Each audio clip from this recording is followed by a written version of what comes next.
भगवान शिव ने त्रिपुरासुर का वध किया।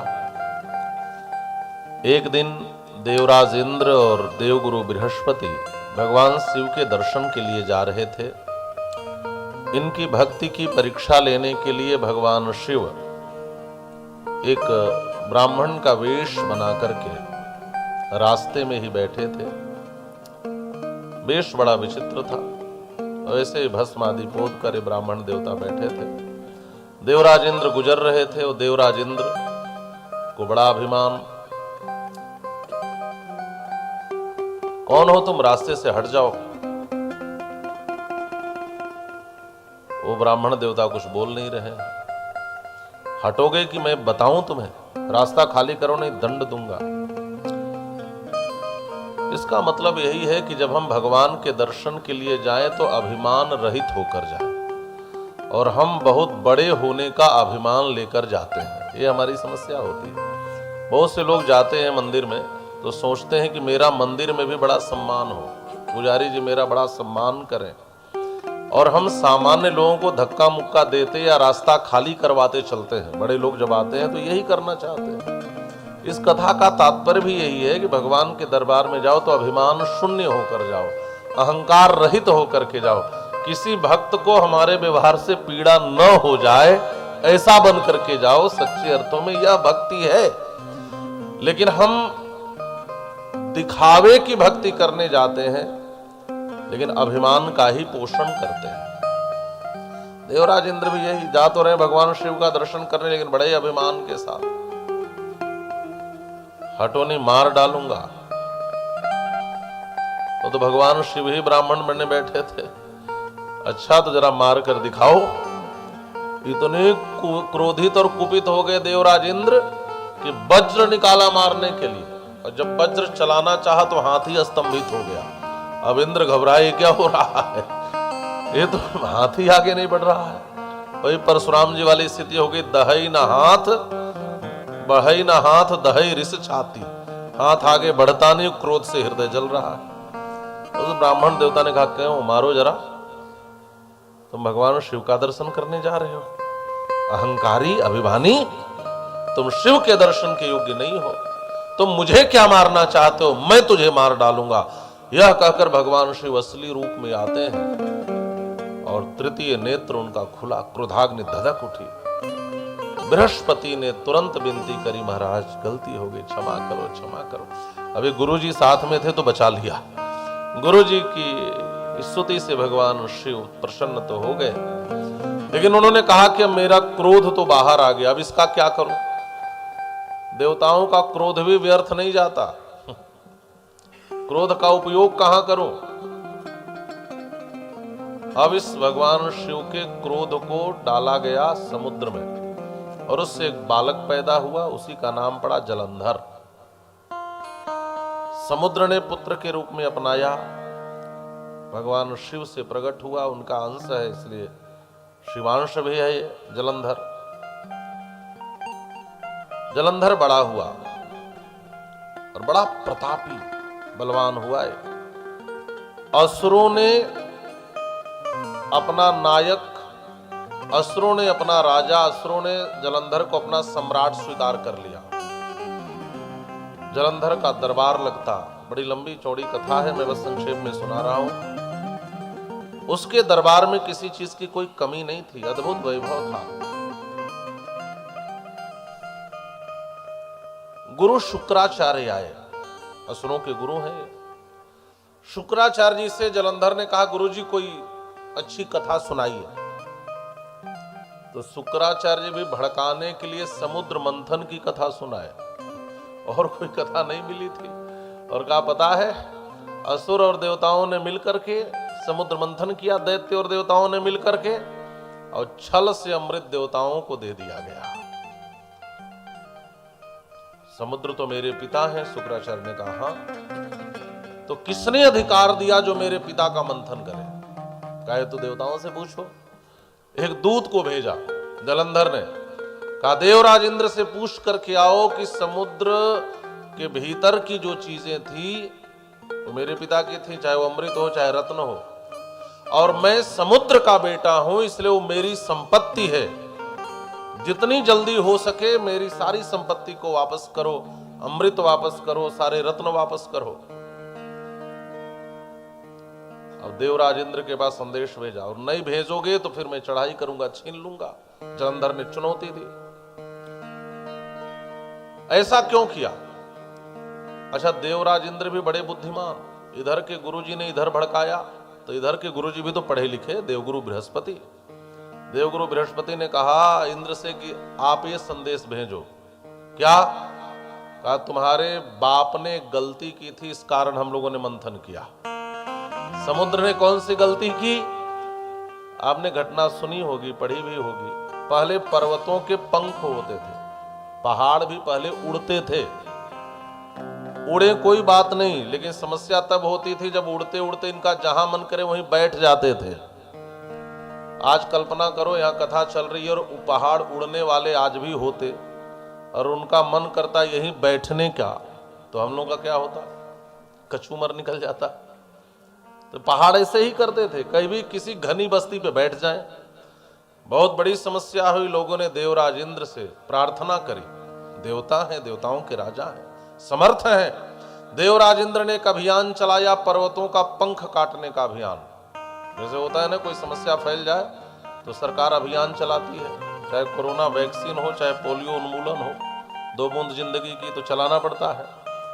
देवराज इंद्र ने भी अभियान चलाया, कहा सर्वे पर्वतों के पंख काटे जाएंगे, और काटना शुरू किया। कुछ लोगों ने तो सही से कटवा लिया, कुछ लोगों का जबरदस्ती काटा, और कुछ पंख बचाने के लिए भगे। उसी में एक पहाड़ था, एक पर्वत था, वह था हिमालय का बेटा, पार्वती जी का भाई, मैना का बेटा, इसका नाम था मैनाक। ये चाहता था मेरा पंख न कटे। यह भाग करके छिपने के लिए गया, कहीं कहीं जगह न मिले, तब इसने समुद्र से कहा कि मुझे अपने भीतर छिपा लो। समुद्र ने कहा आ जाओ मेरे भीतर। मैनाक ने पूरी शक्ति लगाई, लेकिन समुद्र की लहरें ऐसा उत्ताल तरंगों से तरंगायित हो रही थी कि वो मैनाक अपनी शक्ति से समुद्र के भीतर घुस ही ना पाए। तब मैनाक ने पवन देवता से प्रार्थना करी, हे मित्र मेरी सहायता करो। पवन देवता ने कहा अभी करता हूं। अब पवन ने अपने वेग से मैनाक को ढकेल करके समुद्र के भीतर कर दिया। इसीलिए आगे समुद्र कहेंगे कि आज पवन पुत्र जा रहे हैं। मैनाक याद है, उनके पिता नहीं होते तुम्हारे पंख नहीं बचे होते। इसलिए पवन पुत्र की सहायता करो। कृते च प्रति कर्तव्यमेष धर्मः सनातनः, यही सनातन धर्म है, जिसने हमारे लिए कुछ किया है उसके प्रति कृतज्ञ रहना। वो अलग बात है कि हनुमान जी ने मना कर दिया, राम काज कीन्हे बिना मोहि कहां विश्राम। ये समुद्र ने कहा था तय मैनाक हो श्रमहारी, जाओ मैनाक, आज अवसर है, पवन पुत्र जा रहे हैं, तो छिपा लिया था। तो इंद्र ने कहा कि जब मैं पर्वतों का पंख काट रहा था तो मैनाक को आश्रय देकर के क्यों बचाया समुद्र ने? समुद्र ने एक गलती की थी, इसलिए हमने मंथन किया। इधर से जब जवाब पहुंचा तो जलंधर बड़ा क्रोधित हुआ और सेना सजा करके देवताओं पर चढ़ाई कर दिया।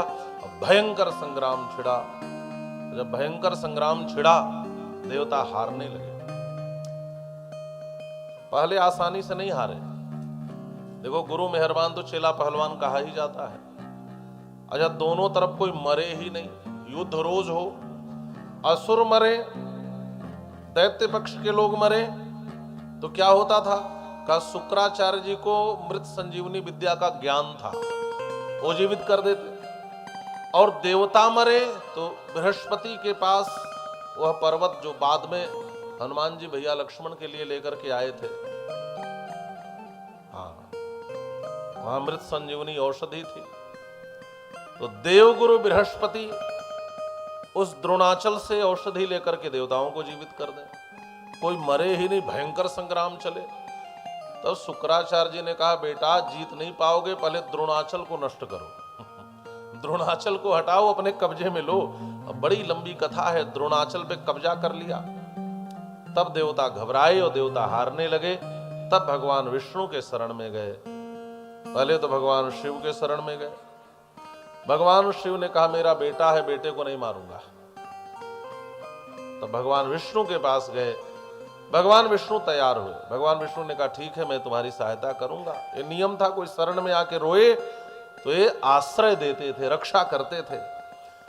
लेकिन समस्या तब हुई जब भगवान विष्णु जलंधर के वध के लिए चले तो लक्ष्मी जी ने ही पकड़ लिया। कहां जा रहे हो? कहा जलंधर को मारने। लक्ष्मी जी ने पूछा कि पता है आपका कौन लगता है? बड़ा सरस रिश्ता है महाराज, आप समझ गए? ये रिश्ता सबके समझ में आ जाता है। आपका साला लगता है क्योंकि समुद्र की बेटी लक्ष्मी और समुद्र का बेटा जलंधर, तो लक्ष्मी जी का तो भाई है ये। अरे महाराज आपका साला लगता है, साले का वध करोगे? भगवान विष्णु ने कहा बात तो सही है, तो सुनो, लड़ने तो जाऊंगा लेकिन मारूंगा नहीं, लेकिन लड़ने तो जाना पड़ेगा। लक्ष्मी जी ने कहा वादा करो मारना नहीं है। तो भगवान विष्णु गए लड़ने, तो दिखावे का खेल कर रहे थे इससे, लेकिन जलंधर ने बड़ा पुरुषार्थ प्रकट किया। भगवान विष्णु ने कहा वाह जलंधर, कितना सुंदर तुम लड़ते हो, तुम्हारे इस युद्ध कला पर प्रसन्न हूं मैं, वर मांगो। तो मारने आए ही नहीं थे महाराज। तो जलंधर ने कहा आप यही वरदान दे दीजिए कि मेरी दीदी लक्ष्मी के साथ आप मेरे घर में निवास करिए, यही वरदान दे दीजिए। लक्ष्मी नारायण को भी अपने घर में बैठा लिया। देवता छाती पीटने लगे, हे भगवान, ने मारने गए थे घर में ही बैठ गए, अब तो इनकी भी वो पूजा कराए, हमारा क्या होगा? भगवान शिव के पास रोने गए। भगवान शिव ने कहा मैंने एक बार कहा ना कि बेटा है नहीं मारूंगा, अब तो बड़ी समस्या, उनका बेटा उनका साला रोए तो किसके आगे रोए? तो बड़ी विचित्र कथा है। और फिर वही बात लागू होती है, जब परमात्मा से भी व्यक्ति निराश होता है तब कोई महात्मा रक्षा करता है। तब नारद जी के शरण में गए, महाराज आप कृपा करो, आप कृपा करो। नारद जी ने कहा ठीक चलो। देवर्षि नारद जलंधर की सभा में पहुंचे। देवर्षि नारद को देखकर खड़ा हो गया, लेकिन शुक्राचार्य जी के कान खड़े हो गए। ये महात्मा जहां आया है, अब तो विजय मिल रही थी, पता नहीं कुछ गड़बड़ न हो जाए, लेकिन गुरुजी भी बैठे हैं सुनने के लिए। लगे नारद जी प्रशंसा करने, प्रशंसा पर प्रशंसा, वाह ऐसा योद्धा अभी तक कोई हुआ ही नहीं था सृष्टि में। क्या वैभव है, क्या रत्न है, क्या भांडार है, क्या सैनिक है, क्या युद्ध कला है, ऐसा दरबार किसी का आज तक सजा नहीं था। नारद जी ने खूब प्रशंसा करी, जलंधर फूले न समाये। खूब प्रशंसा करके अंत में धीरे से कहा बस एक कमी है आपके दरबार में। जलंधर के कान खड़े हो गए, ऐसी कौन सी कमी है महाराज बताओ तो?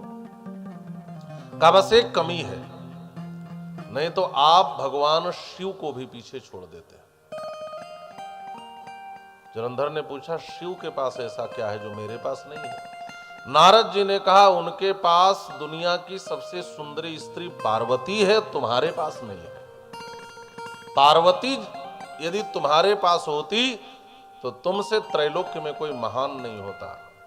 जलंधर ने कहा नारद जी चिंता मत करिए, पार्वती को ही मैं ले आता हूं।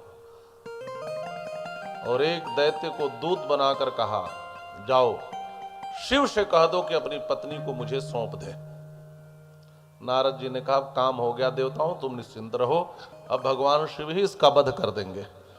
और वो पहुंचा। महाराज इतना क्रोध आया भगवान शिव को इस सूचना सुनकर, एक कीर्तिमुख नाम का गण प्रकट हुआ, उसने तुरंत उसका वध कर दिया, मार ही दिया उस दूत को, इतना क्रोध आया। तब जलंधर ने सूचना भेजी, ओ हो तब उनसे कह दो कि मैं पार्वती को छीनने आ रहा हूं। भगवान शिव क्रोधित हो गए और फिर भगवान शिव और शिव सेना चली और इधर से जलंधर की सेना चली और भयंकर युद्ध आरंभ हुआ भगवान शिव और जलंधर में। लेकिन ये जलंधर साधारण योद्धा नहीं था, इसको जीतना बहुत कठिन था, कारण इसमें जलंधर की शक्ति कार्य नहीं कर रही थी। इसके पीछे सबसे बड़ा कारण था कि इसकी पत्नी वृंदा परम पतिव्रता स्त्री थी, और जिसकी पत्नी पतिव्रता होती है उसके सुहाग को तो शिव भी नहीं छीन सकते महाराज। साधारण व्यक्ति की बात तो छोड़ दो, पातिव्रत धर्म का ऐसा पालन करती थी कि भगवान शिव भी चाह करके जलंधर को मार नहीं पा रहे थे। लेकिन जलंधर मायावी भी था। जलंधर ने एक और नया रूप बनाया। एक रूप से शिव से युद्ध भूमि में लड़ रहा था और दूसरा रूप बनाकर कैलाश पर पहुंच गया, और यह दूसरा रूप इसने शिव का बनाया। उधर से पार्वती जी ने देखा कि तो युद्ध करने गए थे, लगता है युद्ध जीत करके आ गए। वो दौड़ करके भगवान शिव से लिपटना चाह रही थी, आलिंगित होना चाह रही थी, परिश्वंगित होना चाह रही थी, और शिव बने जलंधर ने भी भुजा फैला दी। ये तो पार्वती को पाना ही चाहता था। और जैसे पार्वती जी पास में आई, पार्वती जी के उस सौंदर्य को देख करके जलंधर की स्थिति ठीक नहीं रही, वो कांपने लगा। पास में आई तो पार्वती जी समझ गई ये मेरे पति नहीं हो सकते, मेरे पति इतने अधैर्यवान नहीं हो सकते। तब डांट कर पूछा, सही बताओ तुम कौन हो? तुम मेरे पति नहीं हो सकते। तब वो असली रूप में हंस करके आया, कहा मैं जलंधर हूं, तुझे पाकर रहूंगा, और फिर वहां से वो गायब हो गया। पार्वती जी को ये बात बहुत बुरी लगी। पार्वती जी ने कहा इतना बड़ा छल, मेरा सतीत्व भंग करने के लिए मेरा पति बनकर के आया था। पार्वती जी ने भगवान विष्णु को आहूत किया। भगवान विष्णु प्रकट हुए।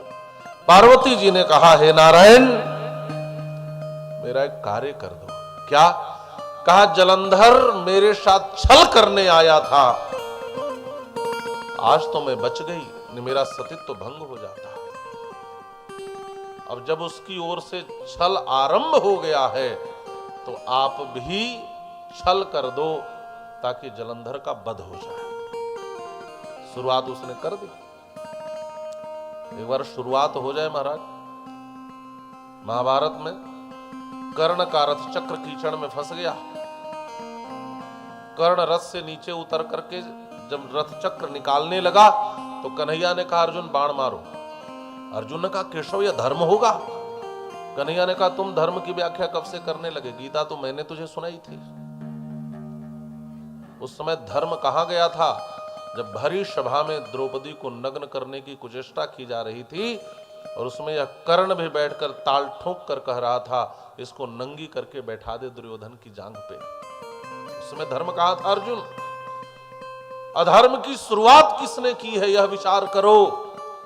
उस समय धर्म कहां था जब एक बालक अभिमन्यु को साथ साथ महारथी चक्रव्यूह में घेर कर एक साथ मार रहे थे? क्या यह धर्म था? उसमें यह कर्ण भी था। अधर्म की शुरुआत उधर से हुई है। और कभी कभी धर्म की स्थापना के लिए अधर्म का आश्रय बुरा नहीं होता, ये बस आश्रय अधर्म का है, परिणाम धर्म ही होगा। बाण मारो। तो कभी कभी धर्म की प्रतिष्ठापना के लिए यदि कहीं से अधर्म का आरंभ और छल का आरंभ किया जाता है तो यह भी नीति है, सठे साठ्यम समाचरेत। सठ के साथ सठता का आचरण नहीं करोगे तभी यह अनुचित ही है। इधर भयंकर युद्ध चल रहा था, उधर वृंदा परेशान थी, बगीचे में टहल रही थी। वहीं भगवान विष्णु एक तपस्वी संत बनकर के बैठे, कुछ शिष्य उनके सामने खड़े थे। वृंदा देखी, दौड़कर आ गई। ये महात्मा तो बड़े सिद्ध लगते हैं। शिष्यों ने कहा बिल्कुल सिद्ध है, क्या जानना चाहती हो? उसने कहा मैंने एक भयंकर सपना देखा, मैं घबरा रही हूं, मेरे पति युद्ध में गए हैं, कहीं कुछ अनर्थ तो नहीं हो गया। तपस्वी बने भगवान विष्णु ने कहा देवी तुम्हारे पति की मृत्यु हो गई है। अब तो एक कांपने लगी, धड़ाम से धरती पर गिर पड़ी मूर्छित होकर। होश आया तो रोते हुए कहती है महाराज आप तो बहुत बड़े तपस्वी हो, मेरे पति की एक झलक दिखा दो।